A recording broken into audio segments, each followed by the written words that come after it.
கர்த்தருடைய பரிசுத்த நாமத்துக்கு மகிமை உண்டாவதாக. परमेश्वर के पवित्र नाम की महिमा हो। இந்த ஆகஸ்ட் மாசத்திலும் இந்த 2ஆம் தேதியிலே ஆண்டவருடைய பாதத்திலே ஆண்டவருடைய வார்த்தையை சொல்லும்படியாக அடியனுக்கு கொடுத்த கிருபைக்காக நன்றி செலுத்துகிறேன். इस अगस्त महीने के 2 तारीख में परमेश्वर के वचन को सुनाने के लिए परमेश्वर ने अनुग्रहित किया। मैं परमेश्वर का धन्यवाद करता हूँ। இந்த வருடத்திலே 7 மாதங்களை நாம் கடக்க செய்த கிருபைக்காக நன்றி செலுத்துகிறேன். परमेश्वर इस वर्ष भर के 7 महीने भर परमेश्वर ने संभाला पार करने के लिए प्रभु ने साथ की। मैं प्रभु का धन्यवाद करता हूँ। பயங்கரமான சூழ்நிலையிலும் ஆண்டவர் நம்மளை கடக்க செய்தார், நம்மளை பாதுகாத்தார், நன்மை செய்தார். எல்லாவற்றிற்காகவும் கர்த்தருடைய நாமத்தை நான் மகிமைப்படுத்துகிறேன். भयंकरता की परिस्थिति को परमेश्वर ने पार कराया, हर बातों को पार करके परमेश्वर ने लिया। परमेश्वर के पवित्र नाम को मैं धन्यवाद करता हूँ। இந்த பரிசுத்த ஓய்வு நாளிலும் இந்த காணொளி மூலமாய் தேவனுடைய வார்த்தையை பேசுவதற்கு இந்த நேரத்தை கர்த்தர் கொடுத்த கிருபைக்காக நன்றி செலுத்துகிறேன். और इस अतिभोर के समय भी इस शब्द इस पवित्र दिन में भी इस वीडियो के द्वारा परमेश्वर के वचन को बताने के लिए मुझ पर प्रभु ने अनुग्रह किया। मैं परमेश्वर का धन्यवाद करता हूँ। இன்றைக்கு நாம் பார்க்க வேண்டிய தலைப்பு, ஏன் அந்நியர் உன் செல்வத்தினால் திருப்தி அடைகிறார்கள்? आज का जो शीर्षक है वो ये है कि क्यों दूसरे लोग, पराये लोग तेरी कमाई को खाने पाएंगे या तेरे द्वारा वे लोग कैसे तृप्त होंगे? ஏன் அந்நியர் உன் செல்வத்தினால் திருப்தி அடைகிறார்கள்? क्यों पराये लोग तेरी धन संपत्ति के द्वारा वे लोग तृप्त क्यों होते हैं? அந்த வார்த்தையின் மூலமாய் தேவன் இன்றைக்கு நம்மோடு இடைப்பட இருக்கிறார்.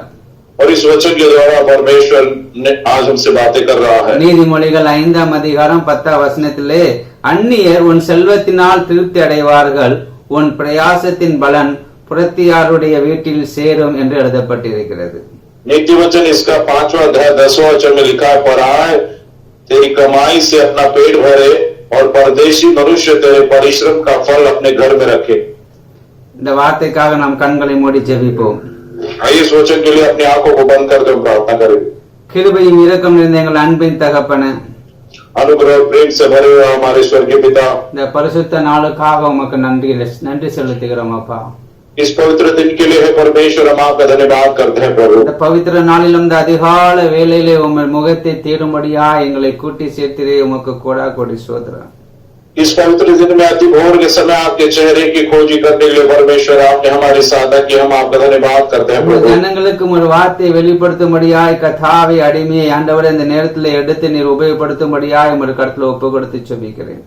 लोगों को परमेश्वर आपके वचनों को बताने के लिए है परमेश्वर, मुझ दास को मैं अपने आप को आपके हाथों में सौंपता हूँ। परमेश्वर मेरा उपयोग कीजिए। இந்த ஆண்டிலே 7 மாதங்களை கடக்க நீர் கிருபை செய்த எல்லா தயவுக்காக உமக்கு நன்றி செலுத்துகிறோம். इस वर्ष के 7 महीने पर पार होने के लिए परमेश्वर ने आपने अनुग्रह किया, आपकी दया के लिए हम आपका धन्यवाद करते हैं। ஆகஸ்ட் மாதத்தையும் ஒரு கடத்திலே நாங்கள் ஒப்பு கொடுக்கிறோம். अगस्त महीने को भी है परमेश्वर, हम आपके हाथ में सौंपते हैं। நீர் இந்த மாதம் முழுவதும் எங்களை நடத்தும்படியாக உமது வல்லமையுள்ள கரத்திலே எங்களை தாழ்த்தி அர்ப்பணிக்கிறோம். परमेश्वर आप इस पूरे महीने पर हमें संभालने के लिए, अपने हाथों में लेकर संभालने के लिए अपने आप को आपके हाथों में हम समर्पित करते हैं। ஆண்டவரே, உமது பிள்ளைகள் ஒவ்வொருவரையும் அப்படியே நீர் ஆண்டவரே சோதரம் ஆண்டவரை பாதுகாத்து வழிநடத்தும்படியாய், தேவைகளை சந்தித்து வழிநடத்தும்படியாய் நாங்கள் ஜெபிக்கிறோம் அப்பா. परमेश्वर ऐसा ही आपके बच्चों को प्रभु आप अगुवाई कीजिए, संभाले प्रभु, चलाइए, ऐसा हम आपसे विनती करते हैं। எங்களோடு சேர்ந்து உமது ராஜ்யத்துக்காக பிரயாசப்படுகிற உமது மகனையும் ஒரு கரத்துல ஒப்பு கொடுக்கிறோம், ஒரு குடும்பத்தையும் ஊழியத்தையும் ஒப்பு கொடுக்கிறோம். அவர்களை ஆசீர்வதிப்பீராக ஆண்டவரே. मेरे साथ मिलकर परमेश्वर के राज्य के लिए प्रभु सहायता करने वाले और सेवा करने वाले प्रभु आपके दास को और उनके परिवार को, उनके सेवकाय को परमेश्वर और संभाले आपके हाथों में सौंपते हैं। ஆண்டவரே, இந்த நேரத்திலே எங்களை முழுவதும் உமது கரத்துல ஒப்பு கொடுக்கிறோம். உமது வல்லமையினால் எங்களை நிரப்புவீராக, அபிஷேகத்தின் வல்லமையினால் எங்களை நிறைத்து நீர் எடைப்படும்படியாய் ஜெபிக்கிறேன் ஆண்டவரே. परमेश्वर इस समय अपने आप को आपके सामर्थ्य हाथों में सौंपते हैं। परमेश्वर आप हमें ढांकिए और आप खुद प्रकट होइए परमेश्वर। எங்கள் நாவை தொட்டு நீர் பரிசுத்தப்படுத்தும் ஆண்டவரே. हमारी जबान को, मुंह को स्पर्श करके आप प्रभु प्रकट होइए। சித்தமில்லாத வார்த்தைகள் வெளிப்படாதபடி ஆண்டவரே, மாம்சமான வார்த்தைகள் வெளிப்படாதபடி உமது வார்த்தை மட்டும் வெளிப்பட, தேவன் இந்த வார்த்தையினால் ஜனங்கள் புதுப்பிக்கப்பட கர்த்தர் கிருபை செய்வீராக। परमेश्वर हमारी बातें प्रकट न हो, लेकिन परमेश्वर जो आप नहीं चाहते ऐसी बातें प्रकट न हो, लेकिन आपकी इच्छा के मुताबिक आपकी बातें वचन प्रकट होने के लिए अपने आप को हम आपके अधीन करते हैं। உமது ராஜ்யம் அதன் மூலமாக கட்டப்படுவதாக। परमेश्वर आपका राज इसके द्वारा प्रकट होना जाए, बांधा जाने पाए। எல்லா துதிகன மகிமை நாங்கள் உமக்கு செலுத்துகிறோம்। सारी स्तुति महिमा और आदर केवल हम आपको देते हैं। இயேசு கிறிஸ்துவின் நாமத்தில் செபிக்கிறோம் எங்கள் ஜீவனுள்ள நல்ல தகப்பனே. यीशु मसीह के सामर्थ्य नाम से मांगते हैं हमारे जीवित बड़े पिता। ஆமென். आमीन। Thank you Lord. கர்த்தர் ஒவ்வொருவரையும் ஆசீர்வதிப்பாராக. परमेश्वर आप सबको आशीर्वादित करे। கர்த்தருடைய வார்த்தைக்கு நேராய் நாம் கடந்து செல்வோம். आइए परमेश्वर के वचनों की ओर हम आगे की ओर बढ़ेंगे। நீதிமொழிகள் 5ஆம் அதிகாரம் 10ஆம் வசனத்தை நாம் வாசிக்கும் பொழுது नीति वचन इसका 5वां 10वां वचन जब हम पढ़ते तो उसमें इस प्रकार से लिखा है, அந்நியர் உன் செல்வத்தினால் திருப்தி அடைவார்கள், உன் பிரயாசத்தின் பலன் புறத்தியாருடைய வீட்டில் சேரும் என்று எழுதப்பட்டிருக்கிறது. पराय तेरी कमाई से अपना पेट भरे और परदेशी मनुष्य तेरे परिश्रम का फल अपने घर में रखे, इस प्रकार से लिखा है। ஞானி சாலமோன் இந்த நீதிமொழிகளை ஞானி சாலமோன் எழுதும்போது இந்த அதிகாரத்தில் அவர் சொல்லுகிறார், என் மகனே என்று அவர் ஆரம்பிக்கிறார். और ये जो बुद्धिमान सुलेमान है जब इस अध्याय को इस लिखता है तो हे मेरे पुत्र, इस प्रकार से वो लिखता है। நீங்க 2ஆம் அதிகாரத்தையும் வாசிக்கும் பொழுது என் மகனே என்று நீ உன் செவியை ஞானத்திற்கு சாய்த்து உன் இருதயத்தை புத்திக்கு அமையம் பண்ணும் பொறுத்து என்று எழுதப்பட்டிருக்கிறது. और वैसे दूसरे अध्याय में जब वो लिखता तो वो कहता है, मेरे पुत्र तू मेरे वचन को ग्रहण कर, मेरी आज्ञाओं की ओर अपना हृदय लगा, अपना कान मेरी ओर लगा, इस प्रकार से वो कहता है। 5ஆம் அதிகாரத்தில் நீங்கள் 1ஆம் வசனத்திலிருந்து நீங்கள் 10ஆம் வசனத்தை முடிய நீங்க பார்க்கும் பொழுது பரஸ்திரி பற்றி எழுதப்பட்டிருக்கிறது. 5वें अध्याय के पहले वचन से लेकर यदि 10वें वचन तक देखेंगे तो पराय स्त्री के बारे में लिखा हुआ है। இல்ல அது என்ன அப்படி என்ன மாம்சத்தின் கிரியைகளை பற்றி இங்க அவர் சொல்லப்பட்டிருக்கிறது. शरीर के काम के बारे में यहाँ पर बताया गया है। சாலமோன் நான் எழுத மாம்ச கிரியைகள் இருக்கும் பொழுது நம்முடைய ஆசீர்வாதங்கள் புறஜாதிகள் அந்நியர் நம்முடைய செல்வத்தினால் என்ன செய்கிறார்கள், திருப்தி அடைகிறார்கள் என்று வெளிப்படுத்துகிறார். सुलेमान इस प्रकार को प्रकट करता है, यदि हमारे अंदर शारीरिक काम हो तो पराय जो है हमारी कमाई से पेट भरेगी और परदेशी लोग अपने परिश्रम का फल जो है वो अपने घर में रखेंगे, इस प्रकार से वो प्रकट करता है। நம்முடைய தேவன் நமக்காக ஜீவனை கொடுத்தவர், நமக்காக இரத்தம் சிந்தினவர், நம்மை அவருடைய இரத்தத்தினால் நம்மளை பரிசுத்தப்படுத்தி அவருடைய சொந்த ஜனமாக ஏற்றுக்கொண்டவர், நமக்காக अनेक ஆசீர்வாதங்களையும் வாக்குத்தத்தங்களையும் கொடுத்த தேவன். परमेश्वर हमारे लिए जिसने भी परमेश्वर ने हमारे लिए कई सारे आशीषों को रखा, परमेश्वर ने हमारे लिए उसने लहू बहाया, इस प्रकार के हमें आशीषों से भरने वाला वो परमेश्वर है। ஆபிரகாமை அழைத்து அவரை ஆசீர்வதித்த தேவன் நம்மளையும் அழைத்தவர், நம்மளையும் ஆசீர்வதிக்கிறார். अब्राहम को बुलाकर अब्राहम को आशीर्वादित करने वाला परमेश्वर हमें भी बुलाकर हमें भी आशीर्वादित करता है। ஆசீர்வாதத்துக்குரியவர்கள் நாமும் உண்டு और इस आशीर्वाद के हम लोग भी भागी है। இப்படி நாம் ஆசீர்வதிக்கப்பட்டவர்கள், ஆனா நம்முடைய ஆசீர்வாதத்தையும் நம்முடைய செல்வ செழிப்பையும் நம்முடைய எல்லாவற்றையும் எப்படி அந்நியர் அவருடைய நம்முடைய செல்வத்தினால் திருப்தி அடைகிறார்கள். और हम भी जो है आशीर्वादित लोग हैं, हम भी चुने हुए लोग हैं, हम भी प्रभु के द्वारा आशीर्वादित है कि कैसे क्या फिर पराये लोग हमारे परिश्रम का फल अपने पास कैसे क्या रखेंगे। அப்படி போவதற்கு காரணம் என்ன? और ऐसा होने की वजह क्या है? இன்னைக்கு அநேகர் வாக்குத்தத்தம் உள்ள வசனங்களை பிரசங்கிக்கிறார்கள், ஆனால் நம்முடைய செல்வம் எப்படி அவர்களுடைய அந்நியர்களுடைய கருத்திலே போகிறது, எப்படி அவர்கள் திருப்தி அடைகிறார்கள் என்பதை இன்றைக்கு ஆவியானவர் நமக்கு கற்றுக் கொடுக்க போகிறார். आज अनेक लोग जो है वचन तो पढ़ते, लेकिन आज पवित्र आत्मा हमें किस प्रकार से दूसरे लोग पराये लोग अपनी कमाई का पेट वो लोग भरेंगे और कैसे परदेशी मनुष्य अपने परिश्रम का फल उनके घर पहुंचेगा, इस विषय में पवित्र आत्मा हम पर प्रकट करेगा। உன் ஆத்மா வாழ்வது போல் நீ எல்லாவற்றிலும் வாழ்ந்து சுகமா இருக்க வேண்டும் என்று ஆண்டவர் விரும்புகிற தேவன். और परमेश्वर चाहता है कि जिस प्रकार से हमारी आत्मा की बढ़ोतरी होती है उसी प्रकार से हर एक बातों में हम हरे भरे रहे, बढ़ते चले जाए, इस प्रकार से चाहने वाला खुदा है। நம்முடைய தேவன் ஆசீர்வதிக்கிறது அவருக்கு விருப்பமாய் காணப்படுகிறது என்று பரிசுத்த வேதாகமத்திலே சொல்லப்பட்டிருக்கிறது. हमारा परमेश्वर आशीर्वाद को ही देना उसको पसंद है, उससे प्रसन्न होता है, इस प्रकार से वचन बाइबल बतलाती है। நீங்கள் யாத்திராகமம் 20ஆம் அதிகாரம் 24ஆம் வசனத்தை வாசிக்கும் பொழுது என் நாமத்தை பிரஸ்தானப்படுத்தும் எந்த ஸ்தானத்திலும் நான் வந்து உன்னை ஆசீர்வதிப்பேன் என்று வாக்கு வேற பண்ணியிருக்கிறார் ஆண்டவர். और निर्गुण 20 के अध्याय में इस प्रकार से लिखा है, जिस किसी स्थान में मेरी महिमा की जाएगी उस स्थान में मैं आकर अपने लोगों को आशीर्वादित करूंगा, इस प्रकार से उसने बताया है। அப்ப இப்படி எல்லாம் நம்முடைய வாழ்க்கையில நம்ம ஆத்மா எப்படி வாழ்வது, அப்படி வாழ்வது போல நாம் எப்படி வாழ்ந்து சுகமா இருக்க முடியுமா?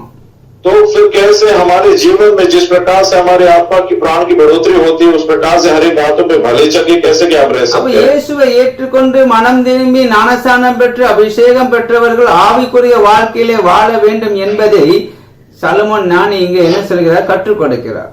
तो यहाँ पर मसीह का जीवन जीते हुए विश्वासी का जीवन जीते हुए विश्वास करके बपतिस्मा लेकर पवित्र आत्मा का अभिषेक पाकर किस प्रकार से जीवन जीना इस बात को सुलेमान यहाँ पर प्रकट कर रहा है। ஏன்னா நம் ஆவிக்குரிய வாழ்க்கையில் வாழாம மாம்ச கிரியைகளை வாழும் பொழுது நம்முடைய செல்வங்கள் நம்முடைய ஆசீர்வாதங்கள் அந்நியர் திருப்தி அடைகிறார்கள். क्योंकि जब हम शारीरिकता का जीवन जीते अपनी ही मनमानी करते हैं तो क्या होता है, हमारी कमाई जो है दूसरे लोग भरपेट जाएंगे और परदेशी लोग जो हमारे परिश्रम का फल जो है प्रतिफल उनको प्राप्त होगा। ஏன்னா உன் ஆத்மா வாழ்வது போல் எல்லாவற்றிலும் வாழ்ந்து சுகமா இருக்க வேண்டும் என்பதுதான் தேவனுடைய சித்தம். அதற்காக தான் பாவக்கட்டுகளிலிருந்து சாபக்கட்டுகளிலிருந்து நம்மை அவர் என்ன செய்தார், விடுவித்தார். हमारे पाप प्राण की बढ़ोतरी जैसे होती है उसी प्रकार से सारे बातों में हरे भरे रहना बढ़ते जाना, क्योंकि परमेश्वर हमें पाप के बंधन से श्राप के बंधन से परमेश्वर ने इसी बात के लिए तो हमें छुड़ाया है। அவருடைய ரத்தம் சிந்தி நம்முடைய எல்லா வியாதியிலிருந்து அவர் சுகமாக்குனதற்கு காரணம், எல்லா ஆசீர்வாதங்களும் அவர் சிலுவையிலே நமக்காக வைத்துவிட்டு போன காரணம் என்னவென்றால் நாம் எப்படி நாம் சுகமாய் வாழ வேண்டும் என்பதுதான். और जो है अपना लहू जो है यीशु मसीह ने क्रूस पर बहाया और हमें सारी बातें, तो इसकी वजह ही यही है कि हम सारी बातों में बहुत ही भरपूरी से जीना, आशीर्वाद से होकर रहना है। அதனால்தான் அவருடைய காயப்பட்ட தழும்புள்ள கரத்தினால் சுகமாவீர்கள் என்று சொல்லப்பட்டு இருக்கிறது. அவருடைய பரிசுத்தமுள்ள இரத்தம் சகல பாவங்களை நீக்கி ஆசீர்வதிக்கும் என்று சொல்லப்பட்டு இருக்கிறது. இதெல்லாம் நமக்கு கொடுக்கப்பட்ட ஆசீர்வாதங்கள். और इसलिए उसके पूरे खाने से हम चंगे हुए, उसके आशीर्वादित हाथों से सारी बातें हमें आशीषित होती, इस प्रकार से सारे वचन हमें दिए गए हैं। நீங்கள் 5ஆம் அதிகாரம் 9ஆம் வசனத்தில் வாசித்தால், और यदि आप 5वां अध्याय का 9वां वचन यदि आप पढ़ें, பரஸ்திரி வீட்டை நோக்கி நீ சேர்ந்ததானால் உன் மேன்மையை, और यदि तू दूसरे स्त्री की और यदि तू जाए तो तेरी भलाई को அந்நியர்களுக்கும் உன் ஆயுசின் காலத்தை கொடூரருக்கும் நீ கொடுத்து விடுவாய் என்று எழுதுகிறார். और इस प्रकार से लिखा है तो अपनी आयुष्य को दीर्घ जो आयुष्य को दूसरे के हाथ में दे देगा, इस प्रकार से लिखा गया है। ஆமென், அல்லேலூயா. हालेलुया। நம்முடைய ஆயுசு நாட்களை நாம் கொடூரருடைய கைகளை கொடுத்து விடுவோம். देखिए हमारे आयुष्य के दिन को हम किसी और के हाथ में दे देते हैं நம்முடைய மேன்மையை அந்நியர்களுக்கு நாம் கொடுத்து விடுகிறோம். और अपनी भलाई अपनी उन्नति को पराये के हाथ में हम सौंप देते हैं। அந்த மேன்மையை தான் செல்வமாக அவர் சொல்லுகிறார், திருப்தி அடைகிறார்கள். நம்முடைய மேன்மை என்ன? இயேசு இரத்தத்தினால் மீட்கப்பட்ட ஜனம். நாம் இயேசுவுக்காக சொந்த ஜனமாக இந்த உலகத்தில் வாழ்கிறோம். और अपनी भलाई को जो है वो दूसरों के हाथ में दे देते हैं। हमारी भलाई क्या है? यही है, परमेश्वर की ओर से हमको मिलने वाला उद्धार जो है हम दूसरों के हाथ में दे देते हैं। அவருடைய இரத்தத்தினால் பரிசுத்த பண்ணப்பட்டு அவருடைய அபிஷேகத்தினால் நிரப்பப்பட்டு அவருக்காக இந்த உலகத்தில் சாட்சியாய் வாழ்வதற்கு ஆண்டவர் நம்மளை விடுவித்து வைத்திருக்கிறார். उसके लहू के द्वारा धोए जाकर उसके आत्मा के द्वारा परिपूर्ण होकर एक गवाही के रूप में परमेश्वर इस संसार में हमें रखा है। இது நமக்கு கொடுக்கப்பட்ட பெரிதான ஒரு ஸ்லாக்கியம். और ये हमको दिया गया बहुत ही बड़ी धन्यता है। இது பெரிதான ஒரு மேன்மை. और ये बहुत ही बड़प्पन या बहुत ही बड़ी भलाई परमेश्वर ने இந்த மேன்மையை அந்நியர் என்ன செய்கிறார்கள்? திருப்தி அடைகிறார்கள். और हमारी जो है महानता से दूसरे लोग, हमारी भलाई से दूसरे लोग जो है तृप्त होते हैं। ஏன் இல்லை? யார் அந்நியராக சொல்லப்பட்டிருக்கிறது என்றால் நாம் புரிந்து கொள்ளும்படியாக, மாம்ச கிரியைகளை புரிந்து கொள்ளும்படியாக பரஸ்திரியை குறித்து அவர் பேசுகிறார். और पराये लोग कौन है? हमारे शारीरिक रीति से हम क्या काम करते हैं और ये पराय स्त्री कौन है, इसके बारे में यहाँ पर बताया गया। பரஸ்திரி என்ற வார்த்தைக்கு வேசியை குறிக்கிறது. परस्त्री ये जो शब्द को जो है वेश्या ऐसा उसको प्रकट करता है, यह दर्शाता है। விக்கிர ஆராதனை, மற்ற தேவர்களை வழிபடுவதை குறிக்கிறது. और मूर्ति पूजा दूसरे देवताओं को ये प्रकट करता है। தவறான உபதேசங்களை குறிக்கிறது என்று வேத பண்டிதர்கள் இதற்கு வியாக்கியானம் சொல்லுகிறார்கள். और गलत उपदेश को लिए प्रकट होता है, ऐसा बाइबल के विद्वान और पंडितों ने इस प्रकार से प्रकट किया है। பரஸ்திரியை பற்றி 3 காரியங்களை குறித்து தேவ பண்டிதர்கள் வியாக்கியானம் பண்ணுகிறார்கள். और परस्त्री के बारे में जो है बाइबल के पंडितों ने जो है यहाँ पर बखान करते हैं 3 तरीके से। பேசி விக்கிர ஆராதனை, தவறான உபதேசங்களை பற்றி பேசுகிறார்கள், வியாக்கியானம் பண்ணுகிறார்கள். और वेश्या और जो है मूर्ति पूजा और अलग और दुष्कर्म के बारे में बताया गया, ஏன்னா நம்முடைய வாழ்க்கை ஒரு ஆவிக்குரிய வாழ்க்கை. क्योंकि हमारा जीवन जो है एक आत्मिक जीवन है। நாம் மாம்ச கிரியைகளே வாழ முடியாது. हमारे शारीरिक क्रिया में हम जीवन नहीं बिता सकते। அதனால்தான் கலாத்தியர் 5ஆம் அதிகாரம் 19-20 நாம் வாசிக்கும் பொழுது, और इसलिए गलती की पुस्तक 5वां अध्याय 19 और 20वें वचन को जब हम पढ़ते हैं, மாம்சத்தின் கிரியைகள் வெளியரங்கமாய் இருக்கின்றன என்று சொல்லுகிறார். और शरीर के काम तो प्रकट है, इस प्रकार से बताया गया। அதுல மொத்தம் சொல்லும் பொழுது அவர் 13 காரியத்தை சொல்லுகிறார். और वहां पर जब बताने के समय में 13 बातें वहां पर बताई गई है। விபச்சாரம், வேசித்தனம், அசுத்தம், और व्यभिचार, दुष्कर्म और अशुद्धता, காம விவகாரம், விக்கிர ஆராதனை, பில்லி சூனியம், मूर्ति पूजा, टोना, बैर, பகைகள், விரோதங்கள், வைராக்கியங்கள், झगड़ा, ईर्ष्या, क्रोध, கோபங்கள், சண்டைகள், பிரிவினைகள், विरोध, फूट, विधर्म, மார்க்க பேதங்கள் என்று சொல்லப்பட்டிருக்கிறது. मतवालापन, इस प्रकार से लिखा गया है। இப்படிப்பட்ட காரியத்திலே மாம்ச கிரியைகளே நாம் அகப்படாதபடி ஆண்டவருக்கென்று பரிசுத்தமாய் நாம் வாழும் பொழுது நம்முடைய ஆசீர்வாதங்களையும் நம்முடைய மேன்மைகளையும் அந்நியர் எடுத்துக்கொள்ள முடியாது. और ऐसे प्रकार के जीवन में जब नहीं जिएंगे और हमारी आत्मा और प्राण को सही रीति से यदि हम रखेंगे, तो अन्य जाति या पराये लोग हमारी कमाई से पेट नहीं भर पाएंगे। நாம் சபைக்கு போகும்பொழுது நம்ம எத்தனை பேர்ட்ட நாம் கோபம் பட்டு இருக்கிறோம், எத்தனை பேர்ட்ட நாம் சண்டை போடுகிறோம், எத்தனை பிரிவுகள் சபைக்குள்ள இருக்கிறது, மத பேதங்கள் எவ்வளவாய் காணப்படுகிறது. இப்படி இருக்கும் பொழுது நம்முடைய மேன்மை நாம் இழந்து போகக்கூடும். हम कलीसिया में जाते समय में हमारे अंदर मतभेद होते हैं, कई प्रकार के जो है ऊंच नीच की बातें होती है। ऐसा हो तो किस प्रकार से इन बातों से हम बचेंगे? ஆண்டவர் நானே சொல்லுகிறார், அந்நியர் உன் செல்வத்தினால் எப்படி அடைகிறார்கள், திருப்தி அடைவார்கள் என்று சொல்லுகிறார். और बुद्धिमान वहां पर वो कहता है कि दूसरे परदेसी लोग तेरे परिश्रम का फल वो अपने घर पर रखेंगे। ஏன் இப்படிப்பட்ட மாம்ச கிரியைகள் நம்மிடத்தில் காணப்படும் பொழுது? क्यों? क्योंकि इस प्रकार के जब शारीरिक काम हमारे अंदर दिखाई இந்த देंगे, மாம்ச கிரியைகள் வெளியரங்கமாய் காணப்படுகிற இந்த உலகத்திலே और इस संसार में शारीरिक काम तो बहुत ही प्रकट दिखाई देते இதை हैं, நாம் மறைத்து வைக்க முடியாது. और इस बात को छिपा कर नहीं रख सकते। சண்டை போட்டா எப்படியும் தெரிஞ்சுவிடும், और झगड़ा करें तो कैसे न कैसे वो तो प्रकट हो ही जाएगा। கோபப்பட்டாலும் தெரிந்துவிடும், பிரிவினை வந்தாலும் தெரிந்து விடுகிறது, अगर क्रोध आएगा, फूट होगा तो भी पता ही चल जाता है, வைராக்கியம் இருந்தாலும் தெரிந்துவிடும். இதெல்லாம் வெளியரங்கமான காரியங்கள். और ईर्ष्या होगी तो ये प्रकट हो जाए, क्योंकि ये प्रकट रूप की ये बातें हैं। ஏன்னா இதெல்லாம் நம்முடைய ஆவிக்குரிய மேன்மையை இழக்க செய்கிறது. क्योंकि ये सारी बातें हमारी आत्मिक जो उन्नति है या महानता को बातों को गंवाने लगाती है, ஆவிக்குரிய ஆசீர்வாதத்தை இழக்க பண்ணுகிறது, आत्मिक आशीर्वाद को गंवाने लगाती है, கர்த்தர் கொடுத்த அபிஷேகத்தை அது இழக்க பண்ணுகிறது, और पाए हुए अभिषेक को ये जो है बहुत ही गंवाने लगाते हैं, தேவனை விட்டு தூரமாய் கொண்டு செல்லுகிறது. परमेश्वर से ये बातें हमें दूर हो जाती है। நான் கிராமத்திலே ஊழியம் செய்கிறபடியினாலே அநேகர் இயேசுவை ஏற்றுக்கொள்வார்கள், அவர்கள் மனம் திரும்புகிறார்கள், ஞானஸ்நானம் எடுக்கிறார்கள். அதற்கு பிறகு கொஞ்ச நாளுக்கு பிறகு பழைய சுவாவங்கள் அவளுடைய வாழ்க்கையில எழும்புகிறது. मैं गांव में, खेड़े गांव में मैं सेवा करता, तो मैंने इस बात को देखा है कि लोग जो है मन फिराते हैं, विश्वास करते हैं, उद्धार पाते, बपतिस्मा लेते हैं, अभिषेक पाते, थोड़े दिन के बाद लेकिन अपने विश्वास के मार्ग से वे भटक जाते हैं। ஏன்னா ஆவிக்குரிய வாழ்க்கையில அவங்க மாம்ச கிரியைக்குள்ளே அவர்கள் கடந்து போகிறார்கள். क्योंकि अपने जीवन में शारीरिकता के कामों में वो चले जाते हैं। அவர்கள் குடிக்கிறவர்களாய் இருப்பார்கள். அவருடைய நோயின் நிமித்தமாய் குடியை விட்டு இயேசுவை ஏற்றுக்கொண்டு சொந்த இரட்சகராய் ஏற்றுக்கொண்டு ஆண்டவருக்காக வாழ்கிறார்கள். 1 வருஷம் 2 வருஷம், அதற்கு பிறகு பாத்தீங்கன்னா அந்த குடி பழக்கம் அவர்களை ஏவுகிறது, அந்த மாம்ச கிரியைக்குள் அவர்கள் செல்லுகிறார்கள். और शराब की आदतों से वो पड़े रहते हैं, और फिर शराब की वजह से उनको कोई रोग हो जाता है, और उससे छुटकारा पाने के लिए फिर प्रभु के पास आते हैं और विश्वास करते हैं, और 1 साल 2 साल ऐसे रहते हैं, लेकिन बाद में वापस वो शराब पीने की आदत जो है उनको उकसाती, और वैसे परमेश्वर को छोड़कर दोबारा उस शराब के लत में या शारीरिक काम, शराब के शारीरिक कार्यों में वो फंस जाते हैं, மாம்ச கிரியைகளை அகப்பட்டு விடுகிறார்கள். और शारीरिक काम को वो जगह देते उसमें फंस जाते हैं। தம்பாக்கை விடுகிறார்கள், இதெல்லாம் குடுக்க போடுறதை விடுகிறார்கள். ஆனால் கொஞ்ச நாள் கழிச்சு அதை வாபஸ் வாயில போட்டு சவிக்கிறார்கள்.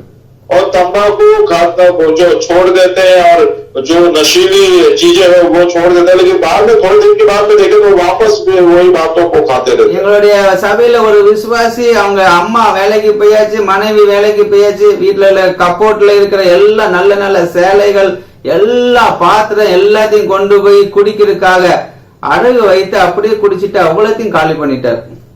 और एक मेरे कलीसिया में आने वाला एक विश्वास इस प्रकार से है कि वो माँ जो है काम पर जाती है, पत्नी काम पर जाते हैं, तो उसके बाद में इन्होंने घर में जो बहुत ही अच्छे अच्छे साड़ियां थी और बर्तन थे, शराब पीने के लिए वो सारी वस्तुओं को उन्होंने भेज दिया इस प्रकार से। ஒரு நாட்களில் ரட்சிக்கப்பட்டவர். और एक जमाने में इनका उद्धार हुआ था ऐसे लोग, ஆனால் இன்றைக்கு மாம்ச கிரியில அகப்பட்டு இருக்கிறார். लेकिन आज शारीरिक कामों में ये फंसे हुए हैं। அவங்க 5 கிலோ அரிசி வாங்கி வச்சா 2 கிலோ அரிசியை கொடுத்து குடிச்சிட்டு வந்துருவார். और वो 5 किलो अगर चावल दे तो 2 किलो चावल बेचकर उसका शराब भी करा जाते हैं इस प्रकार से। அவங்க அம்மா கண்ணீர் வடித்து அழுகிறார்கள். वो उसकी माँ जो है बहुत ही आंसू बहाकर रोते हैं। ஏன்னா ஞானி சாலமோன் எழுதுகிறார், அப்படி இருக்கும் பொழுது அந்நியர் நம்முடைய செல்வத்தினால் என்ன செய்கிறார்? திருப்தி அடைகிறார்கள். क्योंकि बुद्धिमान सुलेमान ने इस प्रकार से कहा, यदि इस प्रकार से रहेंगे तो परदेशी हमारे परिश्रम का फल वो ले लेंगे। நம்முடைய கையின் பிரயாசத்தை நாம் சாப்பிட முடியாமல் போய்விடுகிறது. और हमारे हाथों के काम या परिश्रम को हम खुद नहीं खा पाते। நம்முடைய குடும்பம் தரித்திரமாய் காணப்படுகிறது. हमारा परिवार भी इस प्रकार से कंगाल दिखाई देता है। நம்ம சின்ன சின்ன காரியங்கள் நம்முடைய ஆசீர்வாதத்துக்கு தடையை கொண்டு வருகிறது. छोटी छोटी बातें हमारे आशीर्वाद को रुकावट लाने वाली बन जाती நமக்கு அது है। தெரியாமல் இருக்கலாம். हो सकता है कि हम इस बात से अनजान ஏதோ நம்முடைய வாழ்க்கை கடந்து போய் இருக்கிறது என்பது நாம் நம்முடைய வாழ்க்கையை கடத்தி கொண்டு இருக்கலாம். अरे हमारा जीवन ऐसे जा रहा है, इस प्रकार से ऐसे हम जीवन बिता रहे होंगे। ஆனால் உங்களுடைய வளர்ச்சியை பார்த்தீங்கன்னா அது தடையா இருப்பதை நீங்கள் காண முடியும்.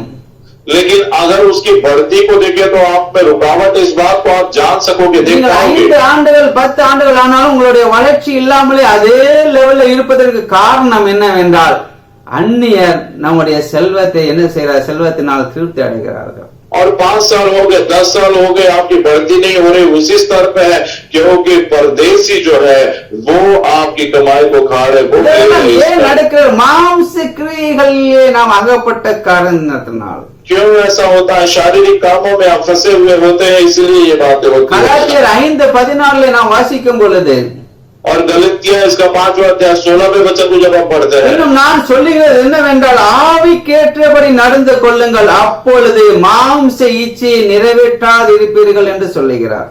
और वो कहता है, पर मैं तुमसे कहता हूँ आत्मा के अनुसार चलो तो तुम शरीर की लालसा किसी रीति से पूरी न करोगे। அதனால்தான் நான் சாலமோன் சொல்லுங்க பரஸ்திரியை பற்றி சொல்லுகிறார், உதாரணத்துக்கு எடுத்துக் கொள்கிறார் அவர். और इसलिए सुलेमान एक उदाहरण के तौर पर इन बातों को वो कह रहा है, ஏன்னா ரட்சிக்கப்பட்ட ஒவ்வொருவரும் ஆவிக்கேற்றபடி நாம் நடந்து கொள்ள வேண்டும். क्योंकि उद्धार पाए हुए हम सभी लोग आत्मा के अनुसार हम चलना है। எப்படிப்பட்ட சூழ்நிலைகள் கடந்து வந்தாலும் ஆவிக்குரிய வாழ்க்கையிலே நாம் தவறிவிடாதபடி எச்சரிக்கையா இருப்பது நமக்கு அவசியமாய் காணப்படுகிறது. कैसे भी प्रकार की परिस्थिति क्यों है, तभी भी हम आत्मिक रूप से हम बहुत ही सचेत और जागरूक होना, ये बहुत ही बड़ा कर्तव्य மாம்ச है। இச்சை நிறைவேற்றாதிருப்பீர்கள் என்று சொல்லப்பட்டு இருக்கிறது. और उसमें इस प्रकार से लिखा है कि तुम शरीर के कामों को पूरा नहीं करोगे, ऐसा लिखा है। சத்துரு நமக்கு अनेक வலைகளை விரித்து வைத்து இருக்கிறது காண்கிறோம். और शत्रु ने हमारे विरोध में कई सारे जाल बिछाए हुए, इस बात को हम देख पाते हैं। நம்முடைய மொபைலை எடுத்த உடனே நம்ம எந்த இளையதளத்துக்கு போனாலும் நம்முடைய கண்களில் அந்த இச்சையை தூண்டுகிற அந்த வலைத்தளங்கள் अनेகமாய் கடந்து வருகிறது. मोबाइल लेते ही यदि हम किसी भी बात को देखें तो वो आंखें जो है दुष्टता की ओर, यानी शैतान ने इस प्रकार के से जाल बिछाया कि शारीरिक कामों की ओर वो बातें होती है। இன்னைக்கு சிறு பிள்ளைகளில் மொபைலை கொடுக்க வேண்டிய சூழ்நிலைக்கு நாம் தள்ளப்பட்டு இருக்கிறோம். आज ऐसी परिस्थिति हो गई कि छोटे बच्चों के हाथों में भी मोबाइल दिया जा रहा है। இன்றைக்கு படிப்பு மொபைல்ல தான் கொடுக்கப்படுகிறது, ஆன்லைன்ல தான் கொடுக்கப்படுகிறது. क्योंकि आज पढ़ाई जो शिक्षण भी ऑनलाइन मोबाइल में हो रहा है। இன்றைக்கு நாம் எப்படியாட்டு இந்த மாம்ச இச்சைகளை நிறைவேற்றுவதற்கான வழிவாசல்களை ஏராளமான காரியங்களை பிசாசு கண்ணியாக வைத்து காத்து கொண்டு இருக்கிறான். और बहुत सारी ऐसी बातें जो है फंसाने वाली बातें, शैतान जो है इन बातों को मानो वो चालाकी के जैसे वो जाल को बिछा कर रखा है। இன்னைக்கு நான் ஒரு நியூஸை பார்க்கும் பொழுது வெளிநாட்டுல 10 வயசு 12 வயசு 7000 பிள்ளைகள் கர்ப்பவதியா இருக்கிறார்கள் என்று நான் இன்னைக்கு கேள்விப்பட்டேன். और आज मैंने खबर सुनी तो 10 साल के 12 साल के ऐसे बच्चे जो 7,000 बच्चे जो है गर्भवती इस प्रकार से இந்த லாக்டவுன்ல 3 மாசம் லாக்டவுன்ல இப்படியான சூழ்நிலை காணப்பட்டிருக்கு. அரசாங்கமே அங்க வியந்து போய் காணப்படுகிறது. 3 महीने के लॉकडाउन में इस प्रकार की स्थिति हो गई, सरकार भी पूरा हिल गया, इस प्रकार से हो चुका है. ஏன்னு சொல்லுகிறாங்க, மாம்ச இச்சைகளை நிறைவேற்றுவதற்காக உலக ஜனங்கள் அலைகிறதுக்கு காரணம் இப்படிப்பட்ட காரியங்கள் நம்ம கண் முன்னாக வந்து கொண்டே இருக்கிறது. शारीरिक जो है कर्म बातों को लिए जो दुष्ट बातें हमारी नजरों के सामने आती रहती, इस प्रकार से जो है स्थिति हो गई.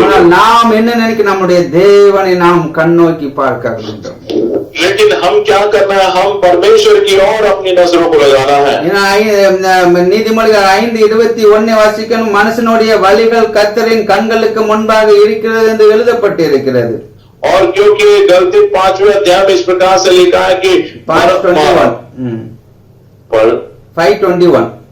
और 5वां अध्याय का 21 वचन में इस प्रकार से लिखा है कि मनुष्य की आंखें जो मनुष्य की बातें जो है परमेश्वर के सामने खुली है. மனுஷனுடைய வழிகள் கர்த்தரின் கண்களுக்கு முன்பாக இருக்கிறது. और मनुष्य के मार्ग, मनुष्य का चाल चलन परमेश्वर की नजरों के सामने खुला है. அவருடைய வழிகள் எல்லாவற்றையும் அவர் சீர்தூக்கி பார்க்கிறார் என்று சொல்லப்பட்டிருக்கிறது. और प्रभु का वचन कहता है परमेश्वर उसके सारे मार्गों को जांचता है.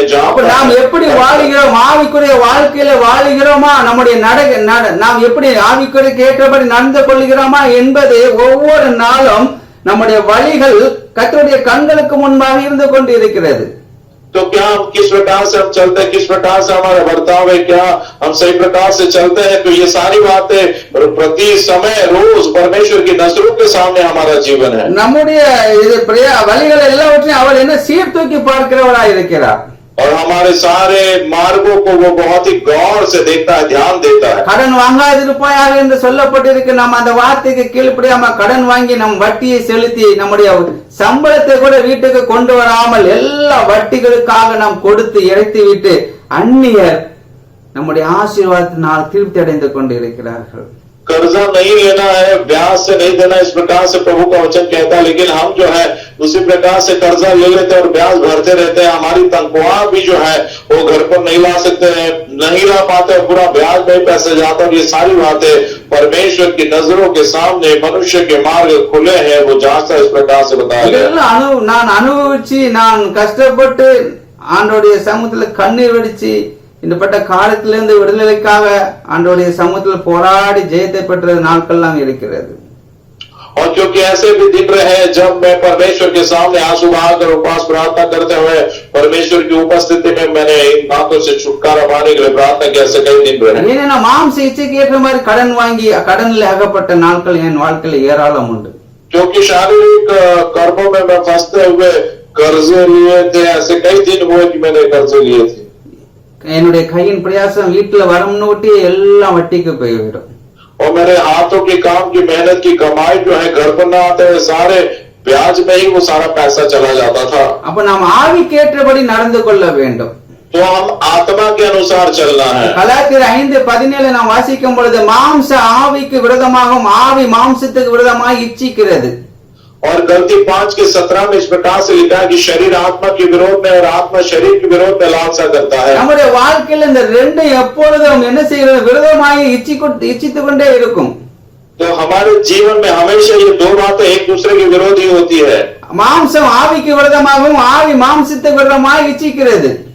और शरीर जो है आत्मा के विरोध में, आत्मा शरीर के विरोध में लालसा करता है. நீங்கள் செய்ய வேண்டும் என்று இருக்கிறவர்களை செய்யாதபடிக்கும் இவைகள் ஒன்றுக்கொண்டு விரோதமாய் இருக்கிறது என்று பரிசுத்த வேதம் நமக்கு கற்றுக் கொடுக்கிறது. और आप जो करना चाहते हो वो नहीं करना चाहिए, नहीं करना वो पाते हैं. इस प्रकार से जो है एक दूसरे के विरोध में आत्मा और शरीर होता है. इस प्रकार से वचन हमें बतलाता है. நாம் பரிசுத்தமாய் வாழணும் நினைப்போம், அப்பொழுதுதான் எந்தையாட்டு ஒரு பிரச்சனை நாம் கண்களுக்கு முன்பாக வந்து நிற்கும்.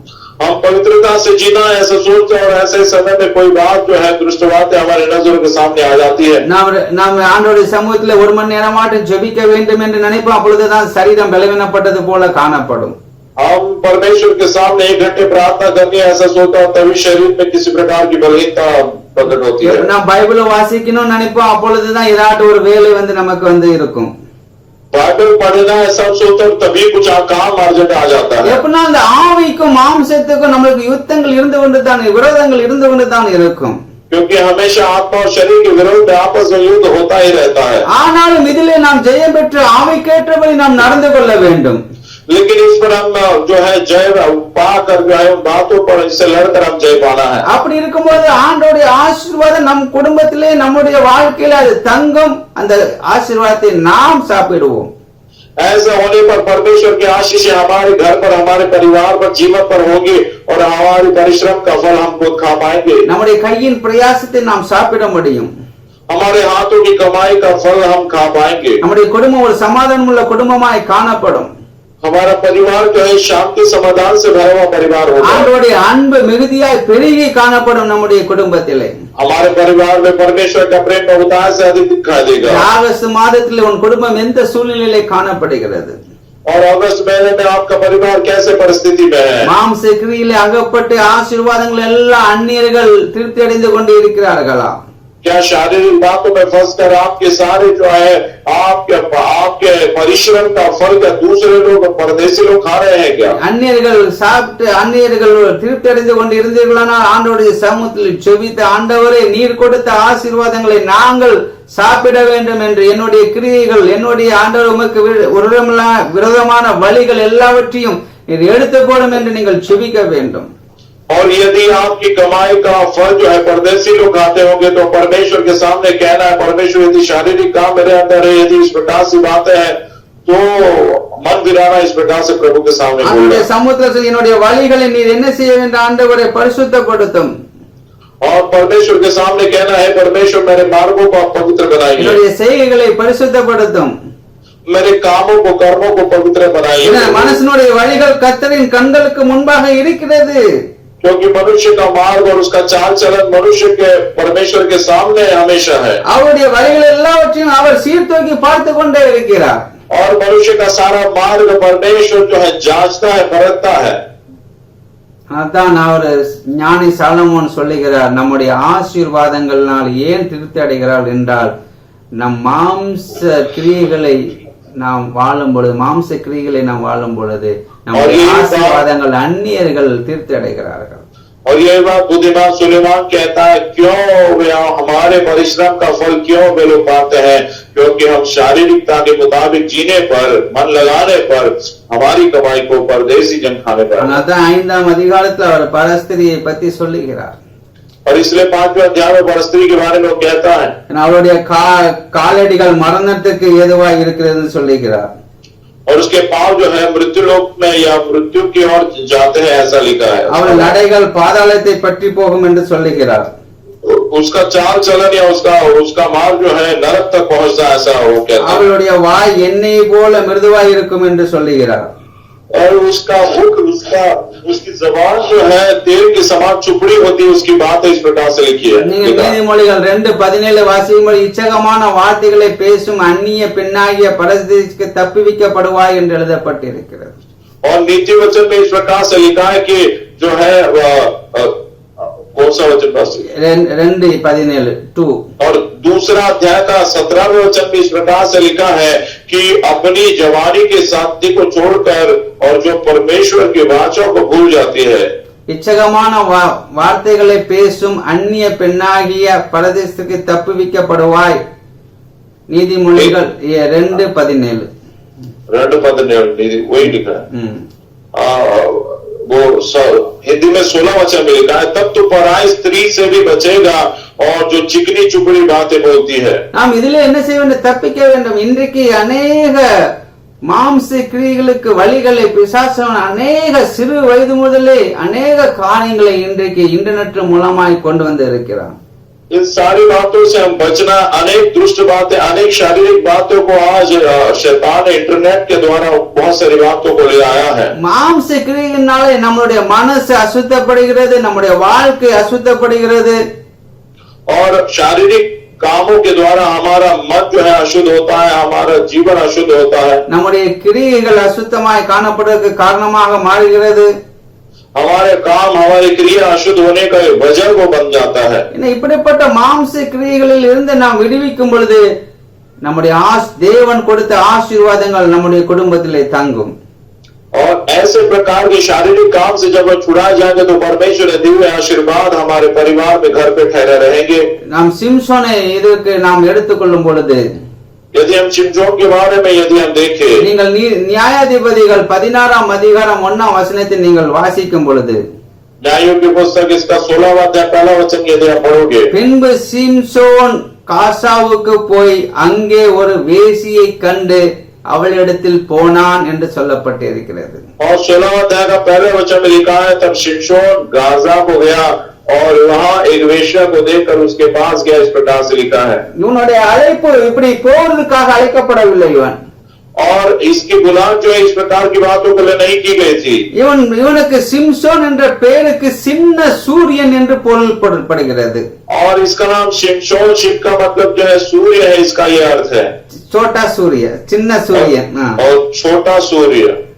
சூரியன் பகல்ல அதிகமாய் பிரகாசித்த போது சிம்சோனும் அவனுடைய ஜீவியம் அதிகமாய் பிரகாசித்த நாட்கள் உண்டு. और सूर्य जैसे दिन में बहुत ही अधिक प्रकाशमान देता है, वैसे शिमशोन के जीवन में ऐसे समय रहे तो जो वो बहुत ही अधिक प्रकाशमान हुआ। இஸ்ரவேலை 20 வருஷமாய் அவன் ஆளுகை செய்தான், பிரகாசமாய் அவன் ஆளுகை செய்தான். और इस्राएल में 20 साल तक उसने राज्य किया, बहुत ही 20 साल तक वो चमकता रहा। எப்படி மத்தியான வெளியிலே சூரியன் பிரகாசமாய் இருப்பது போல இவனுடைய வாழ்க்கையில 20 வருஷமாய் இஸ்ரவேல் ஜனங்களை ஆளுகை செய்து பிரகாசமாய் வாழ்ந்தவன். और जिस प्रकार से दोपहर के समय में सूर्य कड़ी धूप बहुत ही तेज प्रकाश होता, उसी प्रकार से ये शिमशोन अपने राज्य के समय 20 साल तक वो जो है लोगों का न्याय करता रहा, राज्य करता रहा। சூரியன் எப்படி மாலை பொழுதிலே மறைந்து போகிறது போல, और जिस प्रकार से सूर्य शाम के समय वो जो है वो डूब जाता है या जो है वो अस्त हो जाता है। சிம்சோனுடைய வாழ்க்கையில இருக்கிற பெருமையும் மேன்மையும் மங்கி போன காலங்கள் வந்து விட்டது. शिमशोन के जीवन में उसका गौरव, उसका सामर्थ जो है वो मंद हो गया, इस प्रकार से उसकी स्थिति आ गई। அவன் மாலை பொழுது மங்கினது போல அவனுடைய ஜீவியம் மகிமையிலே மங்கி போனது. जिस प्रकार से सूर्य शाम के समय अस्त होता है, उसी प्रकार से उसकी महिमा, उसका सामर्थ जो है अस्त होता गया। ஏன் மங்க போனது, ஏன் மேன்மை மங்கினது? क्यों उसका गौरव, उसकी महिमा जो है क्यों जो है अस्त होती गई? நீதிமொழிகள் 5:9 வாசிக்கும் பொழுது உன் மேன்மையை அந்நியர்களுக்கும் உன் ஆயுசு காலத்தை கொடுதலுக்கும் நீ கொடுத்து விடுவாய் என்று சொல்லப்பட்டு இருக்கிறது. और नीति वचन इसके 5वां अध्याय का 9वें वचन में इस प्रकार से लिखा है कि तू अपने ऐसा न हो कि तू अपना यश औरों को हाथ और अपने जीवन क्रूर जन के वश में कर दे। ஏன் பரஸ்திரி வீட்டுக்கு நீ போனால் இப்படி ஆகிவிடும். और क्योंकि यदि परस्त्री के घर में तू जाएगा तो इस प्रकार से तेरी स्थिति हो जाएगी। சிம்சோன் காசாவுக்கு போய் அங்கே ஒரு வேசியிடத்திலே போனான். और शिमशोन गाजा में जाकर वहां पर एक वेश्या के घर हो गया। அதற்கு முன்பாக அவர் பெலிஸ்தரின் குமார்த்தி ஒருத்தியின் மீது சிநேகம் வைத்து அவளுடைய கண்ணிலே விழுந்தார். और उससे पहले जो है वो फिलिस्ती की एक स्त्री या एक लड़की के प्रेम में वो पड़ा। மூன்றாவது பாத்தீங்கன்னா அவர் தெளித்தாள் என்னும் பெயர் உள்ள ஒரு ஸ்திரீயின் கண்ணிலே விழுகிறார். और तीसरी बात यहाँ पर देखें तो दलीला नाम के स्त्री के वो चुंगल में पड़ जाता है। நீங்கள் நியாயாதிபதி 16ஆம் அதிகாரம் 4ஆம் வசனத்தை நாம் வாசிக்கும் பொழுது और न्यायों की पुस्तक 16वां अध्याय का 4था वचन को यदि पढ़ोगे, அதற்கு பின்பு அவன் சேரா ஆற்றங்கரையில் இருக்கிற தெளிலாள் என்னும் பெயருள்ள ஒரு ஸ்திரீயோட சிநேகமாயிருந்தாள்.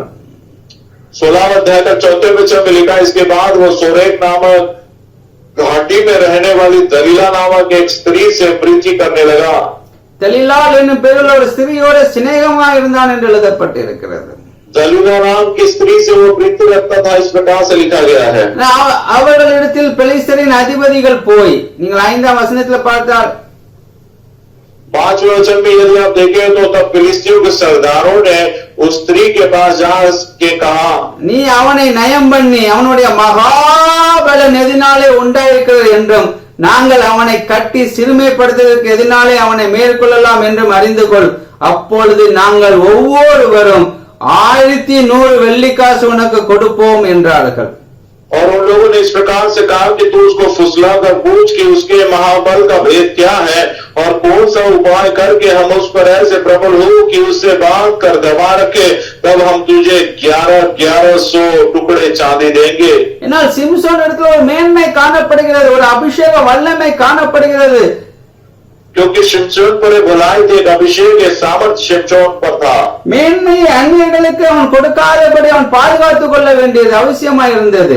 उस भलाई को जो है वो पराये के पास न देते हुए उस बात को बचाए रखना चाहिए था, संभाले रखना चाहिए था। இவன் இப்ப அப்படி இவன் வேசியிடத்திலே போகிறவனாய் காணப்பட்டான். लेकिन ये तो विषयों के पास जाने वाला इस प्रकार से था। அதனால்தான் பெலிஸ்தர்கள் சொல்லுகிற இவனுடைய மகாபலன் எதினாலே உண்டாயிருக்கிறது என்பதை நீ என்ன செய்ய வேண்டும், அறிந்து கொள்ள வேண்டும். और इसलिए फिलिस्ती कहता है कि तू जो है इसका महाबल का भेद क्या है और कौन सा उपाय करके हम इसको प्रबल कर सकते इस बात நீ அப்படி அறிந்து கொள்வாயானால், अगर तू इस बात को इस प्रकार से तू बताएगी तो நாங்கள் இன்னொரு 1100 வெள்ளிக்காசு உனக்கு கொடுப்போம். तो हम क्या करेंगे, तब तुझे 1100 टुकड़े चांदी के टुकड़े हम तुझे देंगे। ஒரு ஆள் இல்ல, ஒவ்வொருவரும் கொடுப்போம். और एक व्यक्ति ने हम लोग सारे लोग दे इस प्रकार से 5 பேர் 1100 மட்டும் 5500 வெள்ளிக்காசுகளை நாங்கள் கொடுப்போம். और देखिए 5 लोग थे तो कुल मिलाकर जो है इतने 15,000 से बढ़कर जो है चांदी के टुकड़े देंगे इस प्रकार से बताया। 5500 5500 चांदी के टुकड़े देंगे इस प्रकार से बताया गया। ஆமென், அல்லேலூயா. हालेलुया। அதான் ஞானி அழகாக எழுதுகிறார், அந்நியர் உன் செல்வத்தினால் திருப்தி அடைவார்கள். और इसलिए ये बुद्धिमान सुलेमान बहुत ही अच्छे से बताता है कि परदेसी तेरी कमाई से पेट भरने न पाए। தெளிலால் இப்போ எப்படி அந்நிய ஸ்திரீ இப்ப எவ்வளவு 5500 வெள்ளிக்காசினால் திருப்தி அடைய போகிறாள். और दलीला देखो किस प्रकार से 5500 चांदी के टोड़े से वो तृप्त होने वाली थी। அதற்காக சிம்சோனை போட்டு அழுத்திக் கொண்டு இருக்கிறார். और उसके लिए शिमशोन को वो बुलाकर वो फुसला रही थी, ஏன்னா இவருடைய கண்களிலே சிம்சோனுக்கு மேல பிரியம் கிடையாது. क्योंकि इसकी नजरों में शिमशोन के लिए कोई आदर या प्रीति नहीं थी। வெளிவேஷத்திற்கு சிநேகத்தை காண்பிக்கிறவர் போல காணப்படுகிறாள். केवल बाहरी रूप से वो जो है वो झूठा प्रेम उससे दिखा रही थी। அவள் வஞ்சகமும் சூதும் நிறைந்தவளாய் காணப்படுகிறவள். वो बहुत ही फंसाने वाली और चतुर इस प्रकार से होती। ஆனா சிம்சோனோ அவருடைய அலைகளே மயங்கி அவளை நேசிக்கிறான். लेकिन शिमशोन उसके सुंदरता में वो मानो इस प्रकार से डूब के उसे प्रेम करने लगा। நான் இது விரிவாக நான் சொல்ல விரும்பல, உங்களுக்கு எல்லாம் நன்றாக தெரியும். मैं इस बात को विवरणता से बताना नहीं चाहता, आप सारी बात जानते हैं। சிம்சோனுடைய மகாபலன் எதனாலே உண்டாயிற்று என்பதை அறிந்து கொள்ள பெலிஸ்தரின் அதிபதிகள் அவர்களுக்கு என்ன செய்கிறார்கள், விரும்புகிறார்கள். அதற்கு உதவியாக தெளிலால் காணப்படுகிறாள். और शिमशोन को जो है उसका महाबल का कारण क्या है और कौन सा उपाय करके उसको प्रबल कर सकते हैं, इस बात को जानने के लिए लोगों ने दलीला से कहा। इस बात को हम देखते हैं। தெளிலால் ஒவ்வொரு நேரமும் சிம்சோனை முதலாவது அவர் கேட்கிறா, உன்னுடைய மகாபலன் எதனால் இருக்கிறது, நீ எப்படி நீ சிறுமைப்பட்டப்படுவாய் என்று கேட்கும் பொழுது அவன் சொல்லுகிறான், முதலில் உலராத பச்சையான 7 அகநாள் கயிறுகளால் தன்னை கட்ட வேண்டும் என்று அவன் சொன்னான். और दलीला उससे पूछते कि मुझे बता कि तेरे बड़े बल का भेद क्या है और किस रीति से तू बंधा जा सकता है। तब शिमशोन उससे कहता कि यदि मैं 7 ऐसी नई नई ताकों से बांधा जाऊं जो सुखाई न गई हो तो मेरा बल घट जाएगा, ऐसा वो कहता है। அப்பொழுது அவன் அப்படி கேட்டுகிறாள். ஆனால் பெலிஸ்தர் மேல் விழுகிறான் போது அவன் அதெல்லாம் அறுத்து அவன் வெளியில வருகிறான். तब वैसे ही उसको बांधा जाता, जब फिलिस्ती लोग आते तो पूर्णता से वो तोड़कर उससे बाहर आ जाता है। இரண்டாவது அவள் கேட்கிறாள், அழைப்புகிட்டே கேட்கிறாள், நீ என்னை ஏமாற்றி விட்டாய். दूसरी बात पूछती है वो कि यार तूने तो मुझे फंसाया है। உன்னுடைய மகாபலன் எதிலே காணப்படுகிறது और तुझे बहुत ही तेरे अंदर बड़े बल का वजह क्या है। அவன் சொல்கிறான், புது கயிறினால் தன்னை இறுக்க கட்ட வேண்டும் என்று சொல்கிறான். और वो कहता है नई रस्सियों से मुझे बांधा जाना चाहिए। ஒரு வேலைக்கும் வழங்காத இருக்கிற புது கயிறுகளினால் தன்னை இறுக்க கட்ட வேண்டும் என்று சொல்கிறான். और बिल्कुल वो उपयोग में नहीं लाए गए नई रस्सियों से जो है मुझे बांधा जाना चाहिए, इस प्रकार से वो कहता है। அப்படி அவன் கட்டி பார்க்கிறான், அதிலிருந்து அவன் தப்பித்து விடுகிறான்.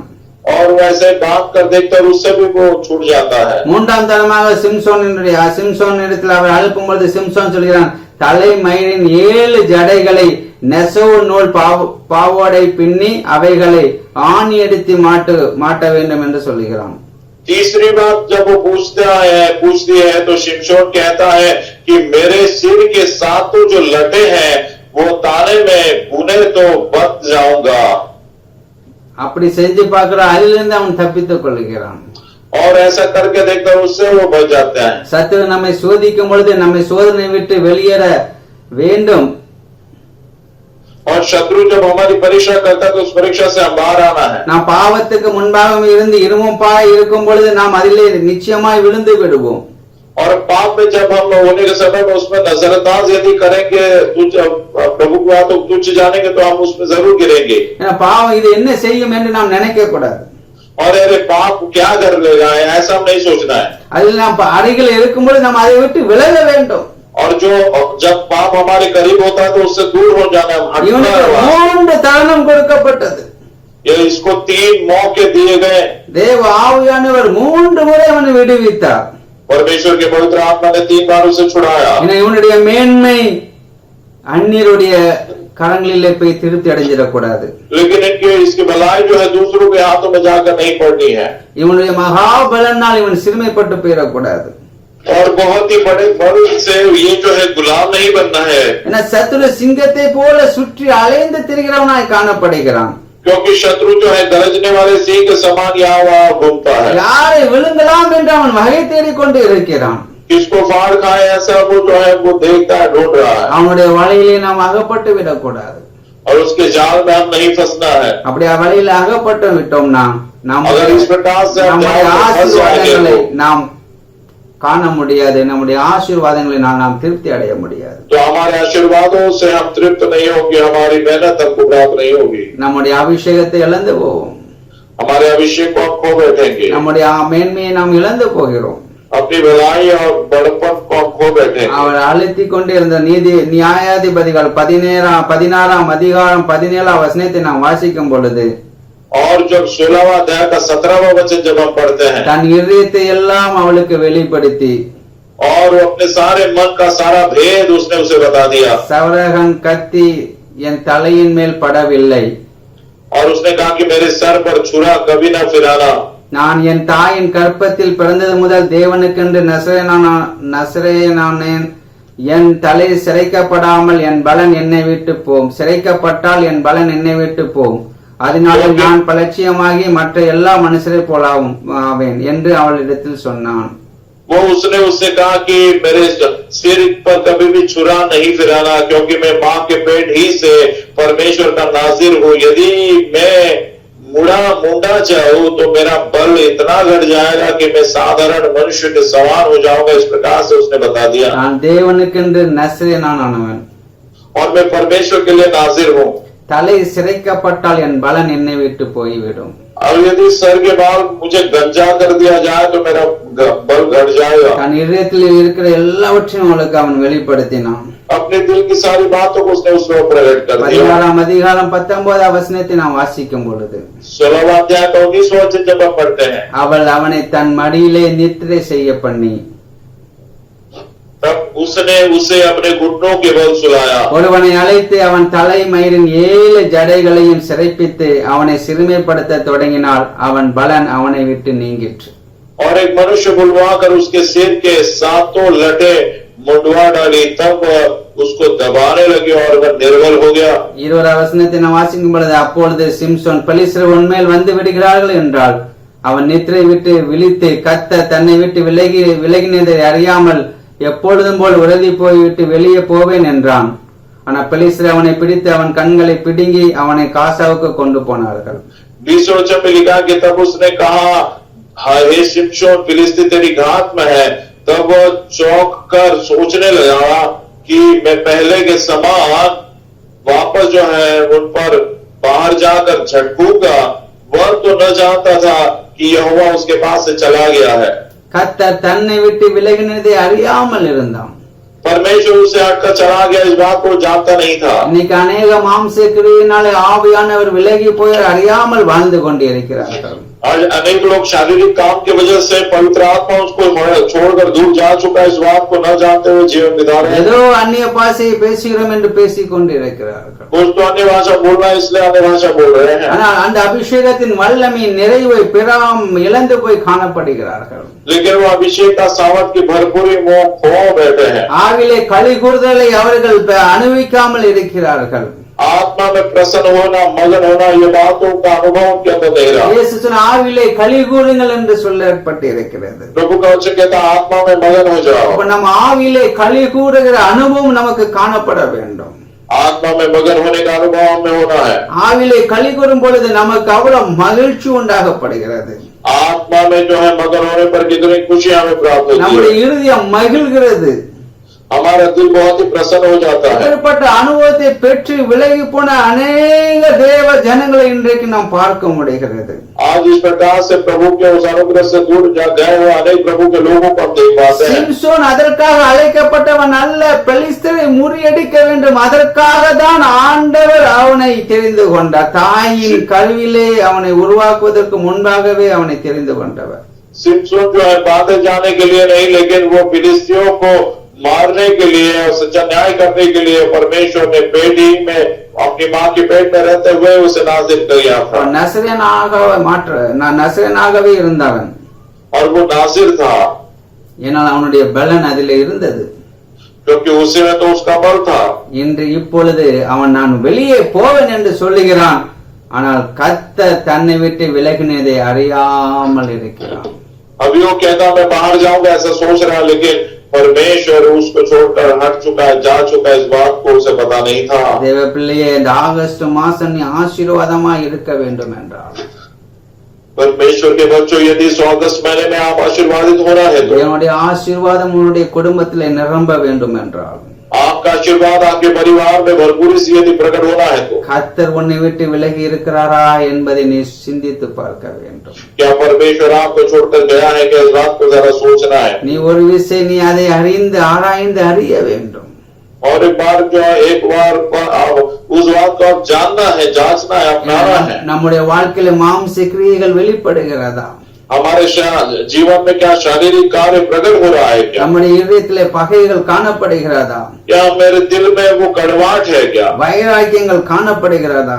क्या मेरे दिल में इस प्रकार की जलन है? क्या கோபங்கள் காணப்படுகிறதா? क्या मेरे दिल में वो क्रोध है? क्या பகைகள் காணப்படுகிறதா?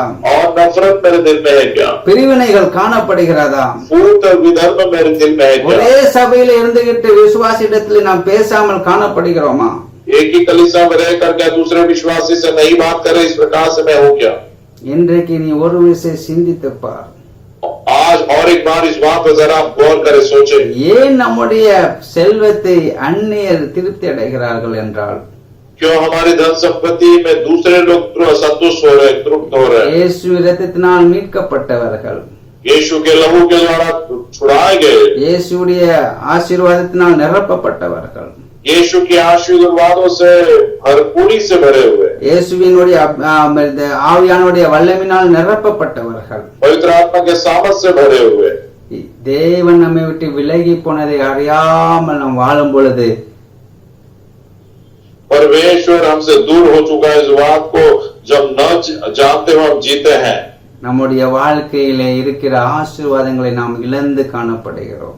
हमारे जीवन में रहने वाले आशीर्वादों को हम खो बैठते हैं। தேவன் கொடுத்த ஆசீர்வாதத்தில் நாம் திருப்தி அடையாமல் வாழ்ந்து கொண்டு இருப்போம். परमेश्वर ने दिए आशीर्वादों में हम तृप्त नहीं होते, इस प्रकार से जीवन बिता रहे हैं। சமாதானம் இல்லாமல் வாழ்ந்து கொண்டு இருப்போம். बगैर शांति के हम जीवन बिता रहे हैं, பயத்தோடு வாழ்ந்து கொண்டு இருப்போம். बहुत ही डर में हम जीवन बिता रहे हैं। அதன் மத்தியிலே 5ஆம் அதிகாரம் 27, 28 நாம் வாசிக்கும் பொழுது, और उसके अनुसार மத்தியு मत्ती इसका 5वां अध्याय 27 और 28 वचन में जब हम पढ़ते हैं, விபச்சாரம் செய்யாதிருப்பாயாக என்பது பூர்வத்தாருக்கு உரைக்கப்பட்டது என்று கேள்விப்பட்டு இருக்கிறீர்கள். और उसमें इस प्रकार से लिखा है कि तुमने सुना है कि वे विचार न करना, इस प्रकार से बोला गया। நான் உங்களுக்கு சொல்லுகிறேன், ஒரு ஸ்திரீயை இச்சையோடு பார்க்கிறவன் எவனும் தன் இருதயத்திலே அவளோட விபச்சாரம் செய்தாயிற்று என்று எழுதப்பட்டிருக்கிறது. परंतु मैं तुमसे ये कहता हूँ कि जो कोई किसी स्त्री पर कुदृष्टि डाले, वो अपने मन में उससे विचार कर चुका है, ऐसा वो कहता है। இன்றைக்கு அதான் சத்ரு அப்படிப்பட்ட வழியை வீசிக்கொண்டு இருக்கிறான். आज शैतान इसी प्रकार का जाल जो है फैला रहा है। அப்படிப்பட்ட ஆடு இவர்கள் மாம்ச இச்சையின் கிரியைகளை விழ வேண்டும். और ऐसे प्रकार के लोग जो है शारीरिक इच्छा की अभिलाषा में गिरना है। இவர்கள் தேவனுடைய ஆசீர்வாதத்திலே நிலைத்திருக்க கூடாது. ये लोग परमेश्वर के आशीर्वाद में स्थिर बने नहीं रहना இவர்கள் है। தேவனுடைய ஆசீர்வாதத்தை அனுபவிக்க கூடாது. ये लोग परमेश्वर के आशीर्वादों का लुत्फ नहीं தேவன் उठाना है। கொடுக்கிற மேன்மையை அனுபவிக்க கூடாது. परमेश्वर ने दी में भलाइयों को प्राप्त नहीं करना ஆண்டவர் है। கொடுக்கிற சமாதானத்தை அனுபவிக்க கூடாது. परमेश्वर ने दी में शांति का अनुभव नहीं लेना है। ஆண்டவர் கொடுக்க மன மகிழ்ச்சியை அனுபவிக்க கூடாது. परमेश्वर ने दी में मन का आनंद, उसका हर्षोल्लास नहीं पाना है। அப்படிப்பட்ட கிரியைகளை அவர்கள் சைத்துரு என்ன செய்கிறான்? இன்றைக்கு ஜனங்களை வஞ்சித்து அநேக இலைத்தளங்களை மொபைல்ல அநேக காரியங்களை அவன் என்ன செய்தான் வைத்து எப்படியாட்டும் மாம்ச கிரிகளை விழ வேண்டும் என்று அவன் எதிர்பார்த்து கொண்டு இருக்கிறான். ऐसे ही प्रकार से लोगों को भरमा रहा है, फंसा रहा है, कैसे भी करके शारीरिक कार्य काम उनके अंदर हो, इस प्रकार से वो लोगों को भरमा रहा है। ஆமென், அல்லேலூயா. हालेलुया। தேவனுடைய பிள்ளைகளே, परमेश्वर के बच्चों, நாம் இதில் எச்சரிக்கையாய் இருக்க வேண்டும். आइए इसमें हम सतर्क रहे இதிலே நாம் விழுந்து விடக்கூடாது. और इन बातों में हम गिरना नहीं है। இதிலே விழுந்தோம் என்றால் நம்முடைய ஆசீர்வாதத்துக்கு அது தடையாய் காணப்படுகிறது. यदि हम इस बात में गिर जाएंगे तो हमारे आशीर्वाद के लिए रुकावट ही ये बातें बनेंगी। அந்நியர் உன் செல்வத்தினால் திருப்தி அடைவார்கள். और जो है दूसरे लोग पराये तेरी कमाई से पेट भरेंगे। அதான் யோபு சொல்லுகிறார் 31ஆம் அதிகாரத்திலே 1, 2, 3 வசனத்தை வாசிக்கும் பொழுது, और अय्यूब कहता है 31वां अध्याय के पहले, दूसरे, तीसरे वचन में जब हम पढ़ते हैं, என் கண்களோடு உடன்படிக்கை பண்ணின நான் ஒரு கன்னியின் மேல் நினைப்பாயிருப்பது எப்படி என்று சொல்லுகிறார். और वो कहता है मैंने अपनी आंखों से वाचा बांधी है, फिर कैसे मैं पराई स्त्री पर अपनी नजरें लगाऊंगा। அப்பொழுது உன்னிடத்தில் இருந்து தேவன் அளிக்கும் பங்கும் உன்னிடத்தில் இருந்து சர்வ வல்லவர் கொடுக்கும் சுதந்திரமும் கிடைக்குமோ என்று சொல்லுகிறார். और क्योंकि परमेश्वर स्वर्ग से कौन सा भाग और सर्वशक्तिमान ऊपर से कौन सी संपत्ति बांटता है, ऐसा वो कहता है। மாறுபாடானவனுக்கு ஆபத்தும் அக்கிரம செய்கைக்காரருக்கு ஆக்னியும் அல்லவா கிடைக்கும் என்று சொல்லுகிறார். क्या वह कुटिल मनुष्य के लिए विपत्ति और अनर्थ काम करने वालों के लिए सत्यानाश का कारण नहीं है, इस प्रकार से वो कहता யோபு है। சொல்லி என் கண்களோடு உடன்படிக்கை பண்ணின நான். अय्यूब कहता कि मैंने अपनी आंखों के साथ वाचा बांधी है। கண் வெளிச்சமா இருந்தா முழு சரீரமும் வெளிச்சமாய் காணப்படும். यदि आंख ज्योतिर्मय है तो हमारा पूरा शरीर जो है प्रकाशमान रहता அதான் है। மத்தியிலே சொல்லப்பட்ட வார்த்தை, और मत्ती की पुस्तक में बताया நான் हुआ है, உங்களுக்கு சொல்லுகிறேன், ஒரு ஸ்திரியை இச்சையோடு பார்க்கிற எவனும் தன் இருதயத்தில் அவளோடு விபச்சாரம் செய்தராயிற்று என்று ஆண்டவர் சொன்னார். तो वो कहता मैं तुमसे कहता हूँ यदि कोई स्त्री को दृष्टि से देखे तो अपने दिल में वो विचार कर चुका, इस प्रकार से वो कहता है। உன்னதங்களிலிருந்து தேவன் அளிக்கும் பங்கும் உன்னிடத்திலிருந்து சர்வ வல்லவர் கொடுக்கும் சுதந்திரமும் கிடைக்குமோ என்று யோபு சொல்லுகிறார். और अय्यूब कहता कि क्या परमेश्वर स्वर्ग से जो कौन सा भाग और सर्वशक्तिमान ऊपर से कौन सी संपत्ति बांटता है, इस प्रकार से वो कहता நீங்கள் है। யூதாவை வாசிக்கும் பொழுது 1ஆம் அதிகாரம் 18, 19, 20, 21 வசனங்களை நாம் வாசிக்கும் பொழுது, यहूदा की पुस्तक जब हम पढ़ते हैं 18वां पहला अध्याय, एक ही अध्याय, उसमें 18, 19 और 20 वचन में जब हम देखते हैं, கடைசி காலத்திலே தங்கள் துன்மார்க்கமான இச்சைகளின்படி நடக்கிற பரியாசக்காரர் தோன்றுவார்கள் என்று உங்களுக்கு சொன்னார்களே என்று சொல்லுகிறார். और वो कहता है अंतिम दिनों में इस प्रकार से ठट्ठा करने वाले और दुष्कर्म लोग जो है प्रकट होंगे, इस प्रकार से वो कहता है। ஜென்ம பாவத்தாரும் ஆவில்லாதவர்களுமே காணப்படுவார்கள். और वो जो है बहुत ही कठोर और इस प्रकार से ठट्ठा करने वाले होंगे, अभक्ति होंगे, इस प्रकार से वो कहता நீங்களோ है। பிரியமானவர்களே, உங்கள் மகா பரிசுத்தமான விசுவாசத்தின் மேல் உங்களை உறுதிப்படுத்திக் கொண்டு பரிசுத்த ஆவிக்குள் ஜெபம் பண்ணுங்கள் என்று சொல்லுகிறார். लेकिन वो कहता पर है प्रियो, तुम अपने अति पवित्र विश्वास से उन्नति करते हुए पवित्र आत्मा में प्रार्थना करते हुए, इस प्रकार से वो कहता है। உங்கள் மகா பரிசுத்தமான விசுவாசத்தின் மேல் உங்களை உறுதிப்படுத்திக் கொண்டு பரிசுத்த ஆவிக்குள் நீங்கள் ஜெபம் பண்ண வேண்டும். और तुम अपने अति पवित्र विश्वास में उन्नति करते हुए पवित्र आत्मा में प्रार्थना करते रहना चाहिए। தேவனுடைய அன்பிலே உங்களை காத்து கொண்டு நித்திய ஜீவனுக்கு எதுவான தம்முடைய கர்த்தராகிய இயேசு கிறிஸ்துவின் இரக்கத்தை பெற காத்திருங்கள் என்று அவர் எழுதுகிறார். परमेश्वर के प्रेम में बने रहते हुए प्रभु यीशु मसीह के अनुग्रह को प्राप्त करने के लिए तुम बात जोते रहो, इस प्रकार से वो कहता है। இப்படி மகா பரிசுத்தமான விசுவாசத்தின் மேல் நம்மளை உறுதிப்படுத்திக் கொண்டு நம் பரிசுத்த ஆவிக்குள் ஜெபம் பண்ணும் பொழுது தேவ அன்பிலே நாம் காத்துக் கொள்ளப்படுகிறோம். और इस प्रकार से महाविश्वास को हम बचाए रखने पर और पवित्र आत्मा की में अभी उसमें प्रार्थना करते हुए बनाए रखने पर अपने विश्वास को हम बनाए நித்திய रखेंगे. ஜீவனுக்கு எதுவான தம்முடைய கர்த்தராகிய இயேசு கிறிஸ்துவின் இரக்கத்தை நாம் பெற காத்திருக்க வேண்டும். और जीवन को प्राप्त करने के योग्य प्रभु यीशु मसीह के अनुग्रह को हम प्राप्त करते रहना அப்படி चाहिए. இருக்கும் பொழுது நம்முடைய எல்லா ஆசீர்வாதங்களால் நாம் திருப்தி அடைய முடியும். நம்முடைய ஆசீர்வாதத்தினால் திருப்தி அடைய மாட்டார்கள். जब ऐसे होंगे हमारे सारे परिश्रम के कामों से हम तृप्त होंगे, हमारे परिश्रम के कामों से पराये लोग जो है तृप्त नहीं होंगे. ஏன் அந்நியர் உன் செல்வத்தினால் திருப்தி அடைகிறார்கள்? क्यों पराये लोग तुम्हारी कमाई से क्यों वे जो है धनवान बनते हैं? கர்த்தர் நம்மளை விட்டு விலகி காணப்படுகிறாரா? परमेश्वर क्या हमसे दूर हो चुका है? ஏன் கர்த்தர் விலகி காணப்படுகிறார்? क्यों परमेश्वर मुझसे छोड़कर दूर हो चुका है? மாம்சமான கிரியைகள் நம்மிடத்தில் காணப்படும் போது, शारीरिक बातें जब हमारे अंदर दिखाई देगी பகைகள், கோபங்கள், और विधर्म, फूट, क्रोध பிரிவினைகள், और जो है फूट வைராக்கியங்கள், और जो है इस प्रकार से तिरस्कार சண்டைகள், और झगड़े மார்க்க பேதங்கள் இதெல்லாம் காணப்படும் பொழுது और विवाद जब इस प्रकार से दिखाई देंगे, அந்நியர் நம்முடைய செல்வத்தினால் திருப்தி அடைவார்கள். परदेसी हमारे धन संपत्ति से तृप्त होंगे. தேவ ஆவியானவர் நம்மளை விட்டு விலகி போகிறார். पवित्र आत्मा हमसे दूर हो जाता है. நம் தேவனுடைய ஆசீர்வாதத்தை பெற முடியாமல் நாம் கஷ்டத்திற்குள்ளும் நஷ்டத்திற்குள்ளும் நாம் போராட்டத்திற்குள்ளும் நாம் ஒவ்வொரு நாளும் வாழ்ந்து ஜீவித்துக் கொண்டு இருப்போம். हम परमेश्वर के आशीषों को न पाते हो, हमारे दुख में, तकलीफ में, कठिनाई में प्रतिदिन ऐसे हम जीते रहेंगे. फिर இதனால மாம்சத்தின் கிரியைகளிலே நாம் ஜெயத்தை பெற்று ஆவிக்குறியிலே நடப்பதற்கு நாம் பிரயாசப்பட வேண்டும். शारीरिक कामों पर हम जय पाकर आत्मिक मार्गों पर कामों में चलने के लिए हम प्रयत्न करना चाहिए. யூதா அழகாக சொல்லுகிறார், மகா பரிசுத்தமான விசுவாசத்தின் மேல் உங்களை உறுதிப்படுத்திக் கொண்டேன்னு சொல்லுகிறார். यहूदा बहुत ही सुंदरता से कहता है कि महापवित्र विश्वास, अति पवित्र विश्वास में उन्नति करते हुए बढ़ते जाओ, ऐसा वो कह रहा है. அது மட்டும் சொல்ல, பரிசுத்த ஆவிக்குள் நீங்கள் என்ன செய்ய வேண்டும்? ஜெபம் பண்ணி தேவனுடைய இரக்கத்தை பெற காத்திருங்கள் என்று சொல்லுகிறார். उतना नहीं, पवित्र आत्मा में क्या करना है? प्रार्थना करते हुए परमेश्वर के अनुग्रह को प्राप्त करने की बात जो होते रहे, ऐसा वो कह रहा है. தேவ பிள்ளை, இன்றைக்கு இந்த ஆகஸ்ட் மாதம் நமக்கு ஆசீர்வாதத்தை கொடுக்க வேண்டும் என்றால், परमेश्वर के बच्चों, यदि अगस्त महीना हमारे लिए यदि आशीर्वाद देना है, தேவன் அவருடைய பரிசுத்த வல்லமையினுடைய அபிஷேக வல்லமையினால் நம்மளை நிறைக்க வேண்டும் என்றால், पवित्र आपने पढ़ा, परमेश्वर अपने पवित्र अभिषेक के द्वारा यदि आपको भरना है तो மகா பரிசுத்தமான விசுவாசத்தின் மேல் நாம் உறுதிப்படுத்திக் கொள்ளுவோம். अति पवित्रता के विश्वास की और उस बात को हम धरे रहेंगे. ஒவ்வொரு நாளும் பரிசுத்த ஆவிக்குள் நாம் ஜெபம் பண்ணுவோம். प्रतिदिन पवित्र आत्मा में हम प्रार्थना करेंगे. தேவனுடைய இரக்கத்தை பெற காத்திருப்போம். परमेश्वर की दया को प्राप्त करने के लिए हम इंतजार தேவனுடைய அன்பை காத்துக் கொள்ளுவோம். परमेश्वर के प्रेम को बनाए रखेंगे அப்பொழுது நித்திய ஜீவனை பெற்று நாம் திருப்தி அடைய முடியும். और तब अनंत काल का जीवन प्राप्त कर हम तृप्त हो सकते हैं. நாம் கண்களை மூடி ஜெபிப்போம்.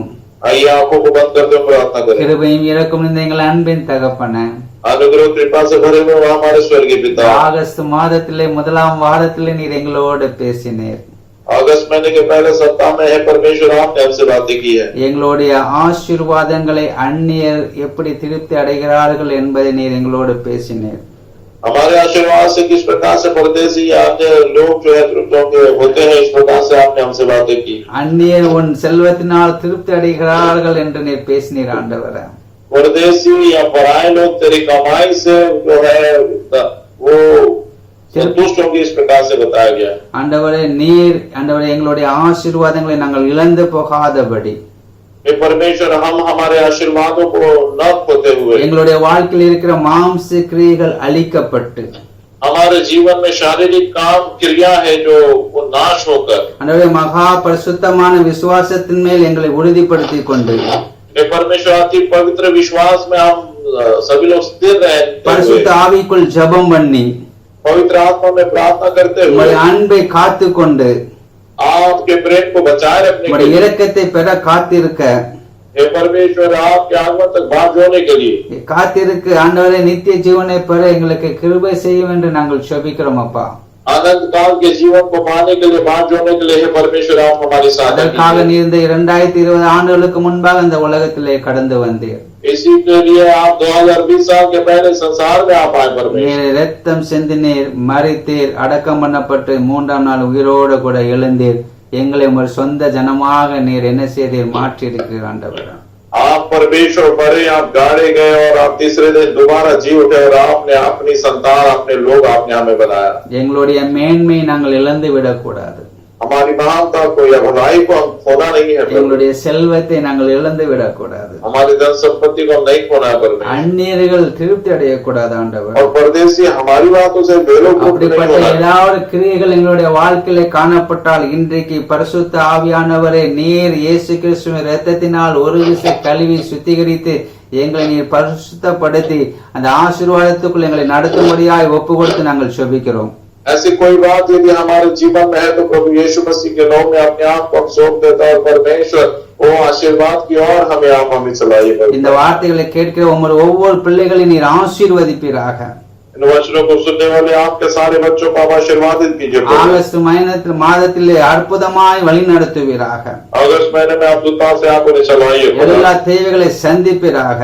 सारी जरूरतों को पूरा कीजिए। எல்லா கொள்ளை நோயிலிருந்து விலக்கி பாதுகாத்துக் கொள்வீராக. हर एक दुष्टता से, बुराई से उनको बचा रखिए, संभालिए। சத்துருக்களுடைய ஆண்டவரை கடத்திலே விழுந்து விடாதபடி பரிசுத்த ஆவியானவரை காத்துக் கொள்ளும்படியாய் நாங்கள் செபிக்கிறோம். शत्रु के हाथों में न पड़ते हुए परमेश्वर बुराई से बचाए रखने के लिए प्रभु हम आपसे அதை செய்த கிருபைக்காக நன்றி ஆண்டவரே. और ऐसा ही करने वाली कृपा के लिए हम आपका धन्यवाद करते हैं। பிதா குமாரன் பரிசுத்தாவின் நாமத்தினாலே நாங்கள் செபிக்கிறோம் எங்கள் ஜீவனுள்ள நல்ல தகப்பனே. पिता पुत्र पवित्र आत्मा के नाम से हम मांगते हैं हमारे स्वर्गीय भले अच्छे पिता। ஆமென். आमेन। God bless you. கர்த்தர் ஒவ்வொருவரையும் ஆசீர்வதிப்பாராக. प्रभु आप सबको आशीर्वादित करें।